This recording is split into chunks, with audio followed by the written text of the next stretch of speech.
Bom dia, jovens. Nossa aula de administração de redes hoje vai falar sobre malwares. Nas últimas aulas nós estudamos sobre ataques na internet. Agora o objetivo é entender os principais malwares que existem tanto na internet como nos computadores pessoais.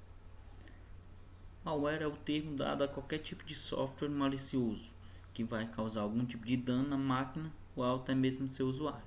Os principais são vírus, worm, bomba lógica, backdoor, cavalo de Troia, também chamado de Trojan Horse, Trojan, spyware, keylogger e o screenlogger. Os vírus, muitas vezes os mais comuns e na grande maioria das pessoas utilizam ele para tratar todos os outros a qual nós vamos estudar aqui, são programas que possuem algum intuito, algum objetivo de causar um evento inesperado na máquina do usuário. Na grande maioria das vezes causam algum transtorno para a pessoa ou até mesmo para a empresa, podendo causar prejuízo, como perda de informações importantes ou até mesmo a inutilização de alguma aplicação. Os vídeos são feitos por programadores habilidosos, como vocês já estudaram programação. São programas que são criados que vão se aproveitar de algumas vulnerabilidades, de algumas falhas do software para realizar algum tipo de ataque. E para combater esses vírus é importante que você tenha um antivírus. Esses programas eles possuem um banco de dados extenso que vão ter informações sobre vários outros vírus. Cada arquivozinho que vai entrar no computador, que vai ser utilizado pelo usuário, vai ser verificado nesse banco de dados.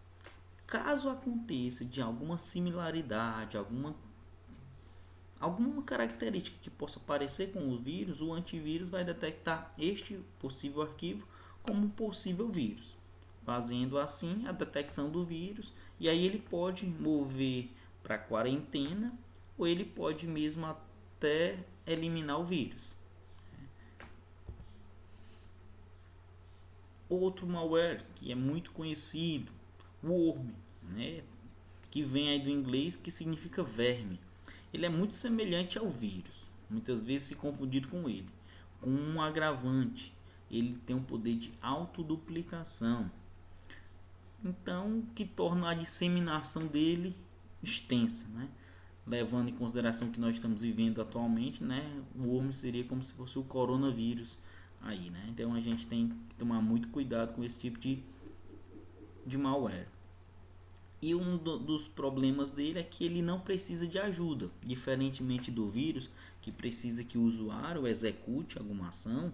O worm ele pode ser intencional ou não, ele vai se autoduplicar de forma automática, né? Seu poder aí de propagação, né? Fazendo analogia, uma comparação aí com o coronavírus, é tão grande que ele vai conseguir efetuar ações no sistema de computador, como instalar programas e até deletar arquivos, enviando mensagens para outras máquinas e até mesmo lotando o tráfego de rede, caso ele se instale na própria rede de computadores, seja ela local ou uma possível rede maior. Nós temos também outro malware chamado bomba lógica. A bomba lógica também é um código malicioso, né? É uma espécie de vírus. A diferença é que ele não possui uma ação imediata. Diferentemente do vírus, do worm, a ação deles são imediatas. Já a bomba lógica não. Ela tem um momento certo para detonar. Ela vai ficar inativa ali no sistema até o dia e a hora agendados. No caso, um possível hacker criou esse dispositivo, esse programa, esse código e determinou um determinado momento para que ele possa explodir e infectar de fato o computador, realizando alguma atividade inesperada.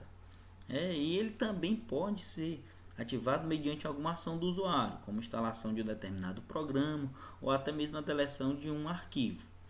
A grande maioria das vezes esse ataque acontece quando você recebe algum tipo de arquivo, aí você utiliza aquele arquivo, vê que não quer mais aquele arquivo, quando você apaga é o momento que vai ser atacado o seu computador, disparando aí no caso uma bomba lógica, que é esse tipo de malware. Outro malware muito muito importante conhecer, porque ele é muitas vezes a porta de entrada para todos os outros, né? E alguns autores não tratam ele, até o próprio CertBR não trata ele como propriamente um malware, mas não deixa de ser, porque existe essa possibilidade dele ser um código criado por alguém para abrir uma porta para outros possíveis softwares, né? Que o backdoor também pode ser chamado de uma falha no sistema, é uma porta de entrada para um possível ataque, é uma vulnerabilidade. Existem relatos de worms que criaram backdoor nas máquinas em que eles atacavam, deixando essas vulnerabilidades para diversos outros tipos de ataque, para vírus, spywares, entre outros que a gente vai estudar posteriormente. E um dos mais conhecidos tipos de malware se chama cavalo de Troia, ou Trojan Horse. É um arquivo que vai entrar no computador camuflado em aplicações aparentemente inofensivas, algo que você está baixando ali, às vezes é só uma imagem de um gatinho, às vezes é uma foto da internet, e às vezes é um e-mail que você recebeu com algum arquivo, alguma premiação, aparentemente inofensivo. No entanto, ele vai se instalar no seu computador e vai causar algum tipo de dano. Muitas vezes auxiliar na captura de informações do próprio sistema ou até mesmo informações do usuário. Seu nome se dá, né, devido à Guerra de Troia, em que os gregos enviaram um cavalo de madeira de presente para os troianos, dando a entender que estavam se rendendo àquela ideia de paz, fazendo assim com que os troianos inocentemente colocassem para dentro de suas muralhas aquele cavalo de madeira. Mas, no entanto, dentro deles estavam os soldados gregos, que na madrugada tomaram a cidade de surpresa e acabaram vencendo a guerra. A partir desse princípio foi que criaram-se o nome, né, para cavalo de Troia, para esses tipos de softwares que são aparentemente inofensivos, mas na hora que se instala no computador acabam realizando outras atividades que podem inclusive danificar e prejudicar os usuários. Outro malware que nós vamos tratar nas aulas, né, é o spyware. O spyware trata-se de um programa espião, o próprio nome aí já dá a ideia de espionagem, né? É um programinha, um malware, um software malicioso que vai ser instalado no seu computador, vai infectar o seu computador e vai fazer um monitoramento. Esse monitoramento chega a ser tão intenso que muitas vezes vai deixar o computador lento. A grande maioria das pessoas às vezes reclama: meu computador está muito lento. A grande maioria das vezes são spywares que estão usando o computador sem a pessoa estar executando nada. Isso vai deixar tanto o computador lento como até o tráfego da internet congestionado, que pode causar essa lentidão também. Agora existem basicamente dois tipos de spywares: aqueles spywares ruins e os inofensivos. Os inofensivos são chamados de adwares. Esses spywares que são chamados de adwares, eles são muitas vezes só propagandas. Quando você está ali buscando na internet um notebook, aí com pouco tempo depois você vai abrir seu Facebook, seu Instagram, e aquele mesmo notebook ou parecidos começa a aparecer as notificações para você. Por quê? Porque tudo está interligado. Esses adwares vão ficar espionando o que você está pesquisando para estar divulgando as promoções que lhe causem mais efeito.